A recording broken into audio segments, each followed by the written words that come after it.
Hello dear friends, welcome to new lecture of coordination compound. Coordination compound के इस नए lecture में आप सबका स्वागत है। इन अवर प्रीवियस लेक्चर्स हमने दोस्तों IUPAC नामक लेक्चर कंप्लीट किया था। IUPAC नामक lecture for the NCERT level as well as competition level also, दोनों लेवल का दोस्तों वर्क हो चुका है। उससे रिलेटेड कई सारे MCQ, कई सारे क्वेश्चंस आपके सामने होंगे जो आपको खुद से सॉल्व करने पड़ेंगे। फिर उसमें जो भी क्वेरी रहती है वो क्वेरी आप मेरे से डायरेक्टली पूछ सकते हो। From this lecture we are going to start a new topic. एक नया टॉपिक दोस्तों स्टार्ट करने जा रहे हैं जो आपने ऑलरेडी सुना है और पढ़ा भी और आपको मालूम भी है। ऐसा सर, हमने तो ये चैप्टर ही पहली बार हम पढ़ रहे थे, दैट इज कोऑर्डिनेशन कंपाउंड, तो फिर इसको कैसे सुना होगा, पढ़ा होगा। Not in the coordination compound, you have learned this topic in the organic chemistry, 11th science के बेसिक ऑर्गेनिक केमिस्ट्री में आपने पढ़ा था। That is isomerism. आपने दोस्तों जैसे IUPAC नोमेनक्लेचर की बात हुई थी, which is in the organic chemistry as well as coordination compound, same way isomerism is also part of the organic chemistry as well as coordination compound. तो यहाँ पे भी आइसोमेरिज्म होगा। सो बेसिकली आइसोमेरिज्म कंसेप्ट क्या है उसको जरा हमको रिमेम्बर करना पड़ेगा। थोड़ी देर के लिए हम भूल जाते हैं whether it is organic chemistry और कोऑर्डिनेशन कंपाउंड और एनीथिंग एल्स। फिर just suppose what is isomerism, what is mean by isomerism and what are isomers. So basically हमारे दिमाग में जो एक फिक्स चीज है दैट कोई कंपाउंड है जिसका मॉलिक्यूलर फॉर्मूला फिक्स है, जिसका मॉलिक्यूलर फॉर्मूला फिक्स है, बट उसके केमिकल बॉन्ड्स की बात करें या फिर उसका स्ट्रक्चर की बात करें उसमें थोड़ा डिफरेंस है। इस तरह के जितने भी कंपाउंड है जिसका मॉलिक्यूलर फॉर्मूला कैसा है, इक्वल है, but difference in arrangement, difference in bonds, difference in chemical groups. So इस तरह के कंपाउंड को हम एक दूसरे के आइसोमर्स कहते हैं and the whole phenomena is known as a isomerism. So वही चीज जो ऑर्गेनिक में थी उसी को दोस्तों हमको यहाँ पे भी इन दी कोऑर्डिनेशन कंपाउंड में भी अप्लाई करना है। Both are equal, there is no big difference in the coordination compound and in the organic chemistry about the isomerism. But अगर उसके कंसेप्ट के अंदर जब जाएंगे दोस्तों, जैसे आइसोमेरिज्म ऑर्गेनिक में हमने उसको डिस्टिंग्विश किया था, तब उसके डिफरेंट टाइप्स ऑफ आइसोमर्स और आइसोमेरिज्म मिले थे, वो यहाँ पे भी होगा। कहीं जगह पे दोस्तों यहाँ पे हमको सिमिलैरिटी मिलेगी और कहीं जगह पे एकदम नया लगेगा देन दी ऑर्गेनिक। सो दोनों को एक साथ में बैलेंस करते हुए हमको पढ़ते जाना है, ठीक है। So isomerism in organic compound, so topic is isomerism in coordination compound, माफ कीजिएगा, not in the organic but isomerism in coordination compound. वही फिनोमिना जो ऑर्गेनिक में था उसी को दोस्तों यहाँ पे हम अप्लाई करते हुए, isomers are nothing but the two or more compounds that have the same chemical formula but a different arrangement of atom। Simple, यही चीज, यही कंसेप्ट है इन दी ऑर्गेनिक। आइसोमर्स हम किसको बोलते हैं? आइसोमर्स ऐसे कंपाउंड है जहां पे उसका केमिकल फॉर्मूला कैसा इक्वल है, बट उसका अगर अरेंजमेंट ऑफ द एटम की बात करें, different arrangement of the atom, they are nothing but the isomers. और जहाँ पे भी दोस्तों हमको आइसोमर मिलते हैं, एक से ज्यादा आइसोमर मिलते हैं, तो वो जो पूरी कंडीशन हुई, जो पूरा फिनोमिना हुआ, that all phenomena is known as a isomerism. So we can write the phenomena of existence of isomers is called isomerism. जहाँ पे दोस्तों हमको आइसोमर्स मिलते हैं वो पूरे फिनोमिना को हम क्या बोलेंगे? That phenomena is known as a isomerism. That is all about isomers and the isomerism.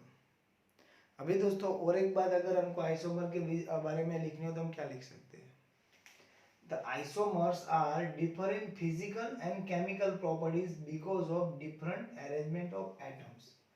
अगर दोस्तों एटम की अरेंजमेंट अलग है तो उसका बॉन्ड फॉर्मेशन या फिर बॉन्ड ब्रेकिंग वो भी अलग होगा, टाइप्स ऑफ रिएक्शन भी अलग होगी, melting point and the boiling point भी अलग होंगे। So we can say there is big difference between physical and the chemical property of the different isomers. एक से ज़्यादा आइसोमर है जिसका केमिकल फॉर्मूला इक्वल है बट उसकी अरेंजमेंट ऑफ द एटम अलग है, दे आर आइसोमर्स।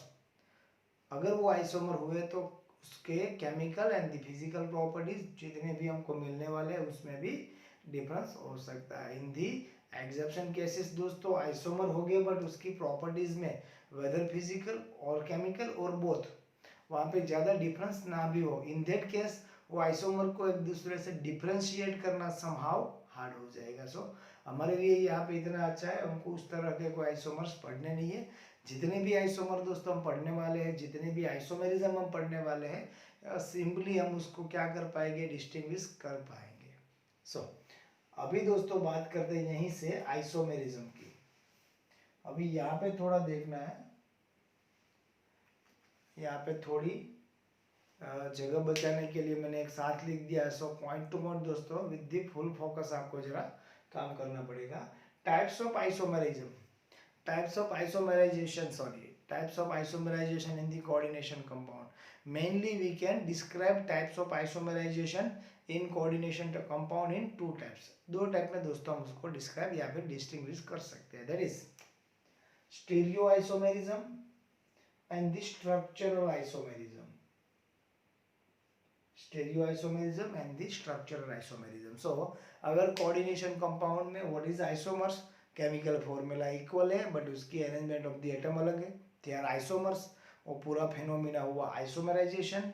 और अभी जो ये आइसोमराइजेशन मिल रहे हैं दोस्तों, अगर उसको हमको डिस्टिंग्विश करना है तो क्लासिफाइड करना है, वी कैन क्लासिफाइड और distinguish in mainly two portion, that is stereo isomerization and the structural isomerization. Let's go further दोस्तों, आगे जाके if we want to classify this stereoisomerization also, then we can classify that stereoisomerization in two different types, that is geometrical isomerization and the optical isomerization. So types of geometrical isomerization in the coordination compound is geometrical and the optical, which we are going to learn in next lecture. Next lecture में दोस्तों उसके बारे में बात भी करेंगे, geometrical and the optical. If we want to talk about structural isomerization, अगर दोस्तों हम structural isomerization की बात करते हैं, then we can describe this structural isomerization in different types like ionization isomerization. Ionization isomerization is nothing but the types of structural isomerization.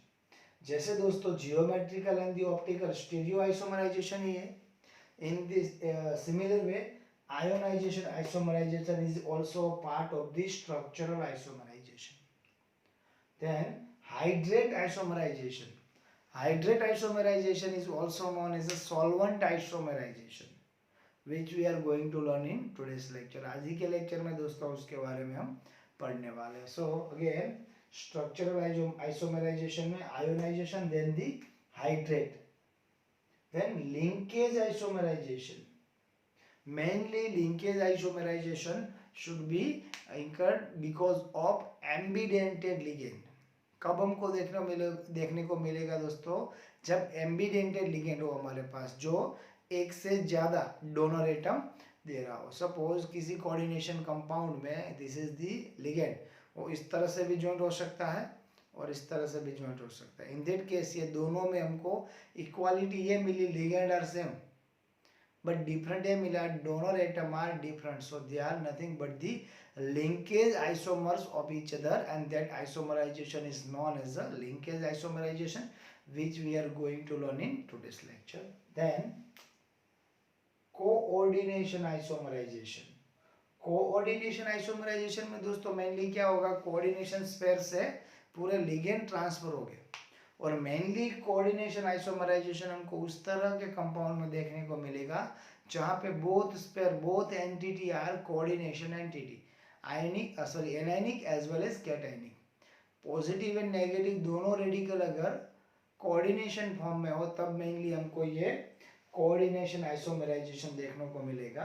Coordination position isomerization, coordination position isomerization is somehow combo of the linkage and the coordination. Internally change करना है दोस्तों, that's why मैंने linkage बोला। और coordination इसलिए यहाँ पे क्या होगा, change of the ligand, ligand का चेंज होगा जो दोनों में कॉमन है, बट यहाँ पे मेनली न्यूट्रल स्फीयर में ये ज्यादातर केस में देखने को मिलेगा। Which we are going to learn in today's lecture, जो आज ही के लेक्चर में बात होगी। सो अल्टीमेटली आज के लेक्चर की स्टार्टिंग से पहले yes I am going to tell you starting, अभी ये स्टार्ट करने वाले, स्टार्टिंग से पहले ये बेस हमारे पास होना चाहिए। The base is nothing but the isomerization, जिसके पार्ट्स हो गए आइसोमर्स। जल्दी से quick revision, what are isomers? Isomers क्या है दोस्तों? आइसोमर्स ऐसे कंपोनेंट्स है, ऐसे कंपाउंड्स है, ऐसे मेटल्स है जिसके केमिकल फॉर्मूला इक्वल है but the arrangement of the atom, arrangement of the chemical bonds are different, that's why they are isomers. और ये पूरा फिनोमिना हुआ आइसोमराइजेशन। आइसोमराइजेशन को in the coordination compound we can classified in two types, that is stereo and the structure। Stereo isomer को दोस्तों geometrical and the optical दोनों में हम डिस्क्राइब कर सकते हैं। जब स्ट्रक्चरल में क्या कर सकते हैं? Ionization, hydrate, linkage, coordination and coordination position. अभी दोस्तों ये दोनों में एक बेसिक डिफरेंस पहले पढ़ लेते हैं। Main basic difference in both stereo and the structural. Stereo और स्ट्रक्चरल का दोस्तों मेन डिफरेंस है वो कुछ इस तरह से। स्टीरियो में दोस्तों केमिकल फॉर्मूला भी इक्वल होगा एंड द मॉलिक्यूलर फॉर्मूला भी इक्वल होगा सर, तब वो कैसे आइसोमर हुए? ऑप्टिकल आइसोमर्स दोस्तों आपने ऑर्गेनिक में भी पढ़ा था। सिस ट्रांसेक्ट बेस्ड एग्जांपल अभी के लिए मैं बता रहा हूँ। ऐसे तो बहुत सारे ऑप्टिकल आइसोमर्स मिलेंगे, स्टीरियो आइसोमर्स मिलेंगे, बट आपको याद होगा सिस एंड ट्रांस, जहाँ पे chemical formula and the molecular formula both are equal. The difference in spatial arrangement, जो स्पेस में दोस्तों उसका अरेंजमेंट होता है वहां पे डिफरेंस होगा। सपोज यही सेंट्रल आयन है और यही लिगेंड है, बट समहाउ हमको क्या मिलेगा? उसका अरेंजमेंट कुछ इस तरह से डिफरेंस मिलेगा। Because of this difference, spatial arrangement में डिफरेंस है, they are stereo isomers. If we talking about structural isomerization, yes, structural isomerization में we can say वहाँ पे जो डिफरेंस मिलने वाला है that is somehow bigger, और हम ये कह सकते हो डिफरेंस कुछ ज़्यादा ही है। क्या है डिफरेंस? जो ज़्यादा डिफरेंस की हम बात कर रहे हैं वहाँ पे बॉन्ड ही अलग हो सकते हैं, पूरे रिएक्टिव ग्रुप ही चेंज हो जाते हैं ऑर्गेनिक। सो हम ये कह सकते हैं chemical bonds are common in the stereo isomers, यहाँ पे डिफरेंस हो गए। So we can write stereoisomers have the same chemical formula and the chemical bonds।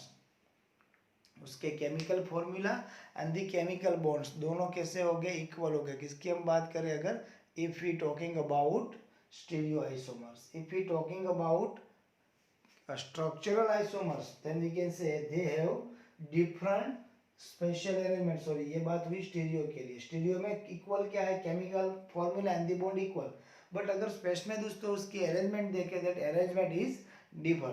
But in the structural isomerization, while structural isomers have different bonds. But अगर हम बात करें structural isomers की, तो स्ट्रक्चरल आइसोमर्स में क्या होगा दोस्तों? वहाँ पे केमिकल बॉन्ड्स में ही डिफरेंस होगा, डिफरेंस इन केमिकल बॉन्ड्स। ठीक है, let's start with the structural isomers and the structural isomerization। what is structural isomers and what is structural isomerization? दोस्तों यहाँ पे हम पूरा कंसेप्ट देखेंगे और उसके अकॉर्डिंग कोई भी एमसीक्यू आए तो उसको हम सॉल्व कर पाए, उस बेस तक हमको यहाँ से पहुँचना है। But this question board exam में भी हो सकते हैं। What about board exam? You will get PDF in the WhatsApp group, board exam के लिए भी लिख सकते हो। आयोनाइजेशन आइसोमराइजेशन में दोस्तों सिंपली आपको याद रखना है, हमारा जो काउंटर आयन है वो काउंटर आयन एज अ लिगेंड भी हो जाना चाहिए। अगर वो एज अ लिगेंड भी वर्क कर सकता है, काउंटर आयन एज अ लिगेंड भी वर्क कर सकता है, तब मेनली हमको ये दिस टाइप्स ऑफ आइसोमराइजेशन देखने को मिलती है। We have one example that is CO NH3 SO4Br। अगर दोस्तों ये कंपाउंड का IUPAC नोमेनक्लेचर करना है तो आप ये करोगे, दैट इज पेंटा एक्वा, इसको हम क्या बोलेंगे? सल्फेट आयन को sulphato, penta aqua sulphato cobalt 3 bromide. अगर इसका हम आयोनाइजेशन करते हैं, as we know primary valency है दैट इज आयोनाइज, उसको आयोनाइजेशन हो सकता है, but secondary valency I mean to say from this coordinations पे उसका आयोनाइजेशन नहीं हो सकता। बट अगर मैं यहाँ पे आयोनाइजेशन करूँ सो हमारा पॉजिटिव आयन क्या होगा, positive ion should be CO NH3 SO4 +1 plus Br -1 that are our ions. भी दोस्तों हमारा जो काउंटर आयन Br है उसी को अगर एज ए लिगेंड वर्क कर सकता है, अगर वो अंदर वो SO पर बाहर हो, suppose CO NH3 Br SO4, ये दोनों में दोस्तों अगर आप इक्वालिटी फाइंड आउट करना चाहो, दोनों में इक्वल क्या है, molecular formula is equal, number of cobalt, number of ammonia, number of sulphate, number of bromine are equal. अगर मोलिकुलर फॉर्मूला इक्वल है, केमिकल बॉन्ड डिफरेंस है, then they are isomer, that is okay. Which types of isomer? Structural isomerization, because structure उसमें chemical bond में difference है, उसके अंदर particular in the structural isomerization they are ionization isomers, because अगर इसका हम ionization करते हैं देन अभी दोस्तों यहाँ पे जो पॉजिटिव रेडिकल मिलेगा that is CO NH3 +2 plus SO4 -2. Why +2? Because negative is -2 then positive +2. यहाँ पे जैसे नेगेटिव -1 था पॉजिटिव +1 होगा।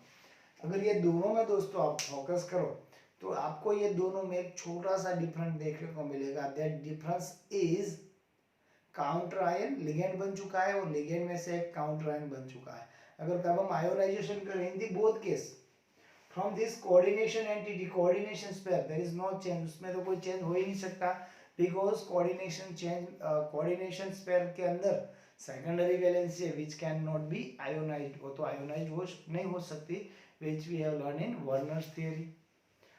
अगर यहाँ पे दोस्तों प्राइमरी वैलेंसी से ही आयोनाइजेशन होता है इन बोथ केस, भले ही उसका मोलिकुलर फॉर्मूला इक्वल हो, बट जब उसका आयोनाइजेशन करते हैं तब दोस्तों हमको वहां पे क्या मिलता है, जो आयन मिल रहे ion are different in positive ion as well as different in negative ion also, so they are known as a ionize और we can say ionization isomers, and this phenomena is known as a ionization isomerization. अभी दोस्तों exam में suppose ये question आ रहा है, किसी को पूरा फंडा मालूम है, हाउ कैन राइट वो भी मालूम है, बट एग्जाम्पल सर यही लिखना पड़ेगा, there is no need of this specific example. अगर आप राइट वाला कोई भी एग्जाम्पल लिखो जो सही होना चाहिए, आप खुद से भी बना सकते हो, उसमें कोई दिक्कत नहीं है, but example should be right, possible हो ऐसा एग्जाम्पल। फिर आप कहीं पे कोऑर्डिनेशन नंबर 16-18 तक पहुंचा दोगे तो वो राइट नहीं हो जाएगा, बट अगर similar this types of combination is there, you can write other example also. I hope ionization isomerization is clear. So ionization isomerization is the base of counter ion and the ligand technique. Then hydrate isomerization, और hydrate isomerization के लिए दोस्तों दूसरा नाम यहाँ पे लिखा है solvent isomerization, which I have already discuss, और यहाँ पे भी मैंने बात की थी। अभी दोस्तों हाइड्रेट आइसोमराइजेशन की जो पहली कंडीशन है that is fix condition is, यहाँ पे कंपलसरी दोस्तों सॉल्वेंट क्या होना चाहिए, H2O एक्वाई होना चाहिए। अगर हमको ये आइसोमराइजेशन देखना है hydrate isomerization, that solvent should be H2O ये वो होना चाहिए, तभी हमको ये हाइड्रेट आइसोमराइजेशन देखने को मिलेगा। अभी H2O सॉल्वेंट है as well as H2O can be work as a ligand also, as a ligand भी वर्क कर सकता है। सो ये तो सिमिलर हुआ, किससे सिमिलर हुआ, एज अ लिगैंड भी अगर वर्क कर सकता है तो आयोनाइजेशन से कॉमन हुआ, थोड़ा कॉमन हुआ। अभी दोस्तों जो भी हमारा H2O as a solvent work कर रहा है वो बाहर से आने वाले दूसरे H2O को एक्सेप्ट कर लेगा, अगर वो H2O ही रहा। सपोज कोई कंटेनर है, कंटेनर के अंदर पानी भरा है, उसके अंदर कोई ये छोटा कंटेनर है, बाई चांस कहीं से लीकेज होकर यहाँ से H2O ही निकल आ रहा तो इसमें इजीली वो मर्ज हो जाएगा आउटर H2O में, जो पहले से H2O सॉल्वेंट था उसके अंदर दूसरा H2O मैच हो जाएगा। बट अगर दोस्तों ये H2O अंदर से जो निकल के आ रहा है वो कोई नॉन पोलर कंटेन है तो फिर वो मैच नहीं हो सकता। अभी देखो we have one compound that is chromium H2O6Cl3। IUPAC rule के मुजब इसका नाम क्या होगा?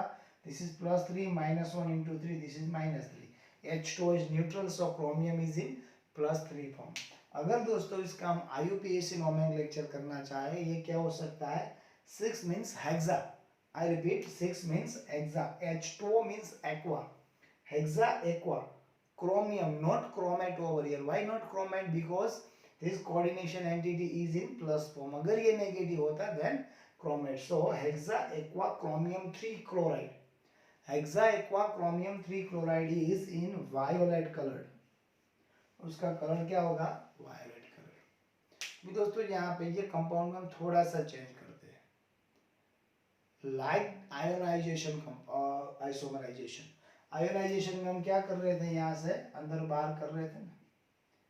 Cl3 से दोस्तों एक Cl को अंदर जाने दो, एक H2O को बाहर निकाल दो। यू कैन सी H2O6 से क्या हो गया? अभी 5, Cl2 से 3 into H2। ये H2O तो इजीली मर्ज हो जाएगा। कहाँ पे मर्ज हो जाएगा? जो एज ए सॉल्वेंट पहले से H2O था। सो H2O is not a problem at all.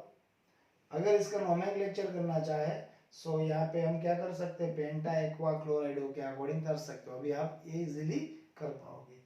यहाँ पे दोस्तों इसका जो कलर होगा वो कलर क्या होगा? गे ग्रीन। अगर हम बात करें कि इसको आयोनाइजेशन आइसोमराइजेशन से इसलिए कंपेयर कर सकते हैं, इन दोनों का अगर आयोनाइजेशन करें, in the first case we will get, यहाँ पे हमको क्या मिलेगा? CrH2O6 +3 plus 3 into Cl minus. In the second case, CrH2O5Cl plus 2 into Cl minus. So different in positive radical. Negative में कोई ज्यादा डिफरेंस नहीं है, यस नंबर का डिफरेंस है, ऊपर 3 थे यहाँ पे 2 है। बट लाइक आयोनाइजेशन आइसोमराइजेशन, अभी ये दोनों में डिफरेंस क्या है? जब H2O कम हुआ Cl अंदर हुआ, difference in colour, this is in grey green colour. और एक बार दोस्तों फिर से एक H2O को बाहर निकाले, क्लोरीन को अंदर डाले, Cl से क्या होगा? Cl2, H2O5 से हुआ 4, 2H2O। फिर से आयोनाइजेशन भी इसको कह सकते हैं, आयन डिफरेंस हो गया, कलर इज ग्रीन। अभी ये कैसे हो पा रहा है? Because of hydrate, because of aqua, because of H2O हो रहा है। That's why this isomerization is known as a hydrate. और ये hydrate, I mean to say aqua, I mean to say H2O work as a solvent, so solvent isomerization. This is all about hydrate और solvent isomerization. कहीं पे दोस्तों को एक आध MCQ में आपको ऐसा मिलने वाला है, that is coloured isomerization, different in colour, different in colour, ठीक है। Then linkage isomerization, linkage isomerization कब देखने को मिलेगा? लिंकेज आइसोमराइजेशन दोस्तों जो केस में देखने को मिलेगा वो एक ही केस है, that is when ambidentate ligand is present. जब दोस्तों एम्बिडेंटेड लिगेंड प्रेजेंट हो गया, then we can see linkage isomerization in the coordination complex. Coordination complex में इन दैट केस हम लिंकेज आइसोमर्स देख सकते हैं। तब क्या होगा? स्पेशलिटी, स्पेशलाइजेशन क्या है जो थोड़ी देर पहले हमने बात की थी, इन दैट केस वहां पे दोस्तों और कुछ नहीं होने वाला है, वहां पे डोनर एटम की डायरेक्शन चेंज हो जाएगी। This is central ion, this is ligand, ये भी हो सकता है और ये भी हो सकता है। वहां पे भी कलर केमिस्ट्री भी देखने को मिलती है। पर्टिकुलर एक साइंटिस्ट ने पर्टिकुलर एक एग्जांपल में उसके बारे में रिसर्च भी किया था, जो एज ए एमसीक्यू भी हो सकता है, उसकी भी डिस्कशन करेंगे।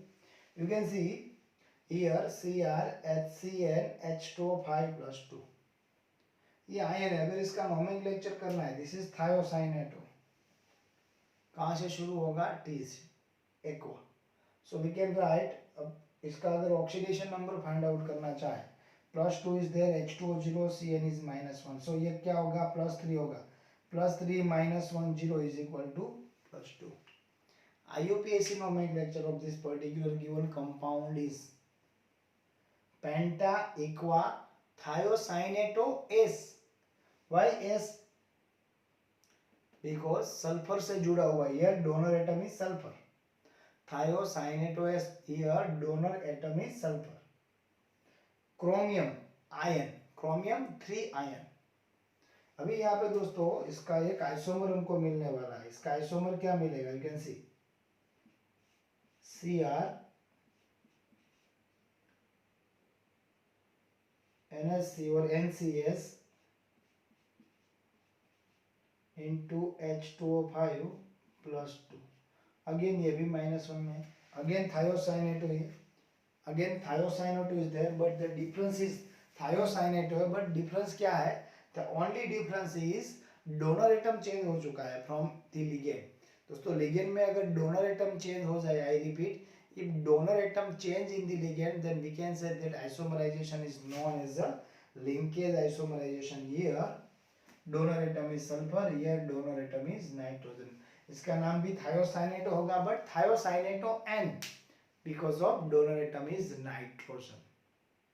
One more example is there, that is COONO NH3 ONO, that is NO2, that is nitrito. But कौन सा? O nitrito O. अगर यहाँ पे दोस्तों हम ऑक्सीडेशन नंबर फाइंड आउट करें, ONO और NO2 -1, अमोनिया इज 0 +2, सो ये +3 होगा. +3 -1 is equal to +2. Penta amine nitrito O, penta amine nitrito O, cobalt 3 ion which is red colored ion, और रेड कलर का है. दोस्तों जोगरसन ने ये फाइंड आउट किया था, अगर यहाँ पे और कुछ ना करे, there is no change in ion, there is no change in solvent, और कुछ नहीं करना है दोस्तों. इंटरनल हमारा जो लिगेंड है, particular in this example ligand का अगर डोनर एटम चेंज कर दे, then we will get different type of isomer with different colour. This is the red coloured compound. ये जो आयन रहेगा उसका जो कॉम्प्लेक्स होगा that is red colour. But यहाँ पे दोस्तों हम ये कर दे, इसका अगर आइसोमर फाइंड आउट करें, CO NO2 NH3 5+2. अभी इसका नाम यही होगा penta aqua nitrito, but nitrito N this time starting from the N, donor atom is N. Penta amine nitrito N cobalt 3 ion. ये दोस्तों येलो कलर्ड कंपाउंड, इसका colour भी चेंज हो जाएगा. सो यहाँ पे हमने लिख दिया है CO NH3NO2 Cl2 which is red colour, उसका कलर रेड है. फिर कहाँ कितना चेंज करना है? CO NH3 5 ONO Cl2, ये क्या हो जाएगा? येलो हो जाएगा. अभी यहाँ पे दोस्तों ये हो जाएगा ONO और ये रहेगा NO2. Clear? Then coordination, I think यहाँ पे मिस्टेक हुई है दोस्तों, यहाँ पे NO2 ही रहेगा, यहाँ पे ONO रहेगा. Just verify from the NCERT, NO2 और यहाँ पे ONO रहेगा, वेरीफाई फ्रॉम दी NCERT. अगर वहाँ पे गलत हुआ तो आपको मेरे को इन्फॉर्म करना है. Okay. Then coordination isomerization. What is coordination isomerization? Coordination isomerization की दोस्तों थोड़ी देर पहले ही मैंने बात की थी.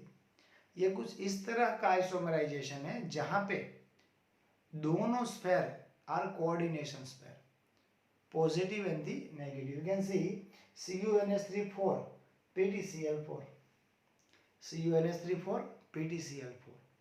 अभी यहाँ पे क्या करते हैं हम दोस्तों, कॉपर के साथ अमोनिया है एज अ लिगेंड, प्लेटिनम के साथ क्लोरीन है. अभी इसका आइसोमर मैं लिखने जा रहा हूँ, that is Pt ammonia 4 and CuCl4.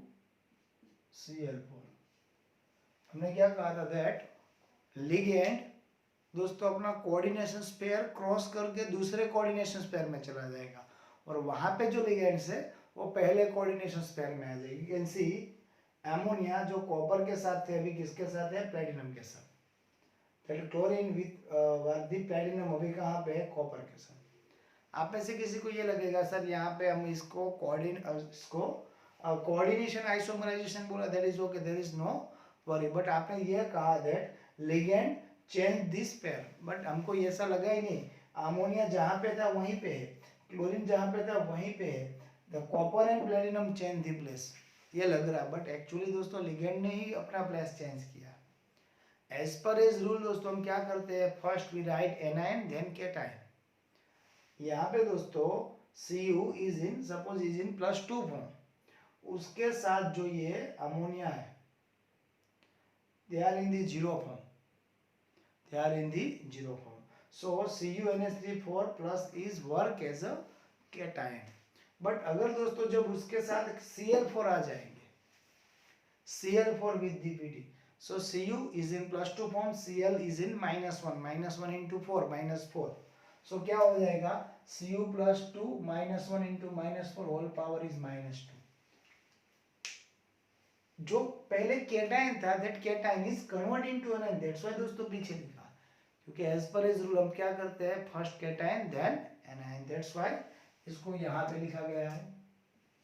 और सिमिलर केस दोस्तों यहाँ पे प्लेटिनम +2 फॉर्म में था, क्लोरीन -1 into 4 -4 +4 सॉरी +2 -4 -2 था। अभी क्या कर रहे हैं हम यहाँ पे, Cl को निकाल के अगर उसके साथ अमोनिया अटैच हो रहे हैं, सो PTN +2 form, ammonia is in zero form, wall is in +2 form, अगर वो केटायन हुआ तो as per as rule cation को आगे लिखेंगे।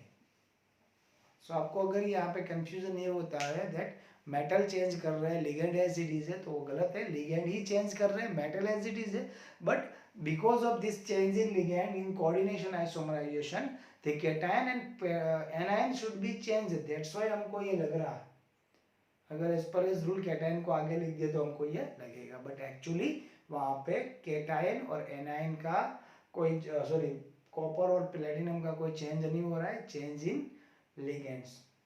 अभी दोस्तों यहाँ पे और एक एग्जांपल लेके, suppose if we have Cr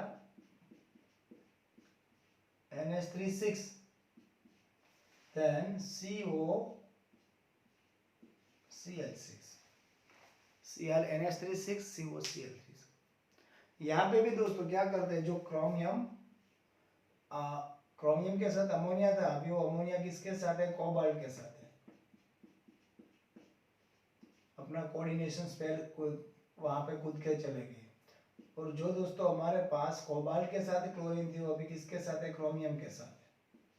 so again हमको यहाँ पे ये लग रहा है ammonia is there, chlorine is there, chromium and cobalt ने प्लेस चेंज किया, बट एज वी डिस्कस यहाँ पे चेंज हुए लिगैंड, जो लिगैंड ही चेंज हुए ammonia and the chlorine, but because of that change in ligand वहाँ पे क्या हो रहा है, positive and the negative, I repeat positive and the negative radical coordination sphere के चार्ज में चेंज हुआ है, दैट्स व्हाई हमने उसको पीछे लिख दिया, ammonia as it is, chlorine as it is, cobalt chromium change, no, chromium and chromium, cobalt and cobalt as it is, ligand change, but because of that change in ligand उसका ionic charge change हो रहा है, that's why as per as rule cation first anion second, these are coordination isomerization। अभी दोस्तों थोड़ा यहाँ पे हम एक्स्ट्रा देखने की जरूरत है, कोऑर्डिनेशन आइसोमराइजेशन में कोऑर्डिनेशन पोजीशन भी चेंज हो सकती है इन दी सिमिलर स्फीयर। यहाँ पे तो आप क्लियरली देख रहे हो दैट स्पेयर चेंज हो रहा है पूरा, अमोनिया निकल के दूसरे स्पेयर में, वहां से क्लोरीन निकल के फर्स्ट में, अमोनिया दूसरे में, क्लोरीन फर्स्ट में।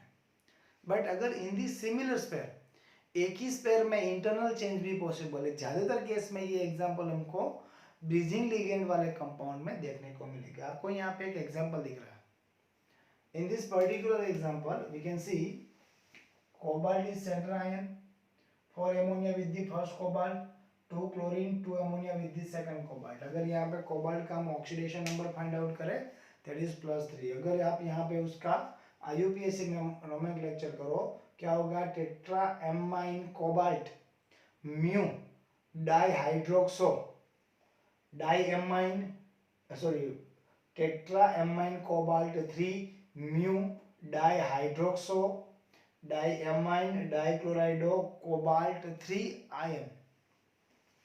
अभी यहाँ पे दोस्तों ये स्पेयर से बाहर नहीं जा रहा और बाहर के स्पेयर से कोई अंदर नहीं आ रहा है, इंटरनल यहाँ से दोस्तों एक अमोनिया कूद के इधर जा रहा है और यहाँ से क्लोरीन यहाँ पे आ रहा है। तो फॉर्मूला क्या होगा, यू कैन सी यहाँ पे हमारे पास NH3 4 थे, NH3 3 बचे, एक Cl आ चुका है, then CO OH as it is, OH as it is, CO as it is, NH3 twice था, अभी उसको मैं लिख सकता हूँ NH3 thrice बिकॉज एक अमोनिया आ रहा है, Cl2 को लिखेंगे Cl +2 is as it is, सो यहाँ पे चेंज हुआ but change in the similar sphere, change in the similar sphere, position change हुई है, पूरा स्पेयर चेंज नहीं हुआ है। This is also special type of coordination isomerism, यही एक तरह का स्पेशल आइसोमराइजेशन है। Then one more extra isomerization which is ligand isomerization. Yes, ligand isomerization is also possible. Here you can see इसको हम क्या बोलेंगे 1 2 3 that is propane, उसमें 1 and 3 दो प्लस पे amine ग्रुप है, so we can write propane 1 3 diamine, propane 1 3 diamine, that is PN. अभी दोस्तों मैं क्या कर रहा हूँ, you can see CH2 CH CH3 NH2 NH2। अगर ये दोनों के मोलेक्युलर फॉर्मूला की बात करो they are equal, there is no change in the molecular formula, but अगर उसके साथ आप डोनर एटम की बात करो, again donor atom is similar, but अगर उसके स्ट्रक्चरल फॉर्मूला की बात करो there is huge difference in structural formula. This is propane 1 3 diamine, this is propane 1 2 diamine. These types of isomerization is known as a ligand isomerization. Okay, ligand isomerization. This is all about structural isomerization. आज के lecture में दोस्तों हमने isomers क्या है, isomerization क्या है, types of isomerization, और टाइप्स ऑफ आइसोमराइजेशन में पर्टिकुलर स्ट्रक्चरल आइसोमराइजेशन पढ़ा, एंड दिस स्ट्रक्चरल आइसोमराइजेशन को आगे क्लासिफाइड किया, then classification of the structural isomerization and different types of structural isomerization, in which first point is ionization. वहाँ पे ionisation के बाद जो आयन मिल रहा है काउंटर आयन, वो डिफरेंस है, that counter ion also can work as a ligand also. So जब काउंटर आयन और लिगेंड चेंज हो जाते हैं वहाँ पे मोलेक्युलर फॉर्मूला इक्वल होगा, but after the ionization the ions we will get they are different, that ionization is known as a structure ionization isomerization। उसके बाद दोस्तों हमने हाइड्रेट आइसोमराइजेशन देखा, this is somehow similar to ionization. वहाँ पे solvent H2 होना चाहिए जो काउंटर आयन को रिप्लेस कर सके और रिप्लेस करने के बाद खुद सॉल्वेंट में शामिल हो जाए, और वहाँ पे दोस्तों डिफरेंट कलर मिलते हैं, यही एग्जाम्पल आपको याद भी रखने पड़ेंगे, because of this colour, because of this color difference example मिलते हैं, दैट्स व्हाई इसको कलर्ड आइसोमराइजेशन भी बोल सकते हैं। Then linkage isomerization is because of ambidentate ligand, donor atom अगर चेंज हो जाए बाकी सब कुछ कॉमन हो, then that isomerization is known as a linkage isomerization, and that isomers are known as a linkage isomers. अभी दोस्तों वहां पे जो आपको वेरिफिकेशन करना है, that CONH3 NO2Cl2 is red और yellow, CONH3 ONOCl2 is yellow और रेड, ये दोनों आपको वेरीफाई करना है from the NCERT। Then coordination isomerization, पूरा का पूरा कोऑर्डिनेशन स्पेयर अगर क्रॉस कर दे, I repeat, if they cross the whole coordination pair then that isomerization is known as a coordination isomerization। Special case में लिगेंड अपना प्लेस चेंज करेंगे, यहाँ पे लिगेंड पूरा स्पेयर चेंज कर देंगे, but in the similar sphere, एक ही स्पेयर के अंदर, that is coordination position isomerization, और ligand isomerization is also there. उसके बारे में दोस्तों पे हमारी डिस्कशन हो चुकी है।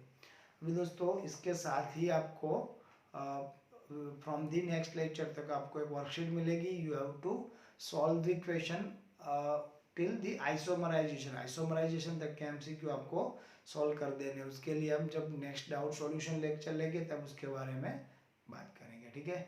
सो मिलते हैं नेक्स्ट लेक्चर में, टिल देन घर पे रहिए, सेफ रहिए, पढ़ते रहिए।